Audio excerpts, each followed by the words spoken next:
माननीय मरकाम जी, हम्म। आज देश में धीरे धीरे सरकार के द्वारा समान नागरिक कानून की बात चल रही है। इस समान नागरिक कानून को आप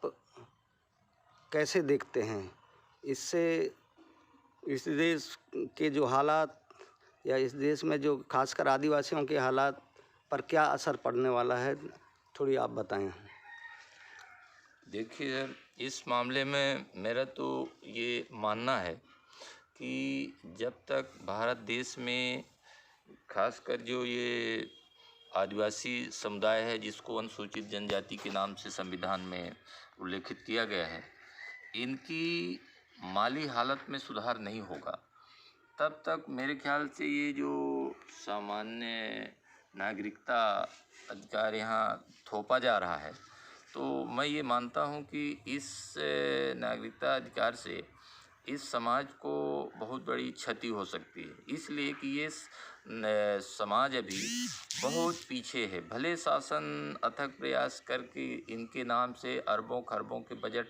मुहैया कराती रहती है, उसमें तमाम सारे बंदरबाट होते रहते हैं, लेकिन वास्तविकता ये है कि उन बजटों को या तो लैप्स कर दिया जाता है या वहाँ तक पहुँच ही नहीं पाते। जब वहाँ तक बजट ही नहीं पहुँच पाते तो उनका विकास कहाँ हो पाता है? वो तो आज भी आज से 50 साल पहले जिस हालत में थे उसी हालत में जी खा रहे हैं। केवल थोड़ा बहुत पढ़ाई लिखाई के माध्यम से वो अभी माने कुछ पद पोस्टों में पहुंचने का प्रयास जो आरक्षण के आधार पर कर रहे हैं, तो उस आरक्षण में भी ऐसे ग्रह लग गए हैं कि यानी आरक्षण का निर्धारण तो कर लिया जाता है, क्योंकि वो सामान्य रूप से शासन प्रशासन स्तर से कराया जाता है,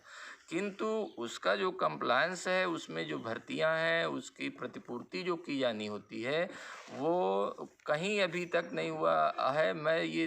विगत कई सालों से देख रहा हूँ कि आरक्षण निर्धारण के बावजूद जो हमारे बैकलॉग के पद अभी पड़े हैं, चाहे वो सुप्रीम कोर्ट से लेके और 4th क्लास तक के हों, कहीं किसी की पूर्ति नहीं हुई है। और केवल बैकलॉग का निर्धारण होता है, वोट बैंक के लिए लोगों को प्रलोभन दिया जाता है, लेकिन जब तक हमारे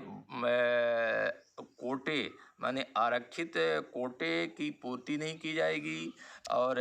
उसमें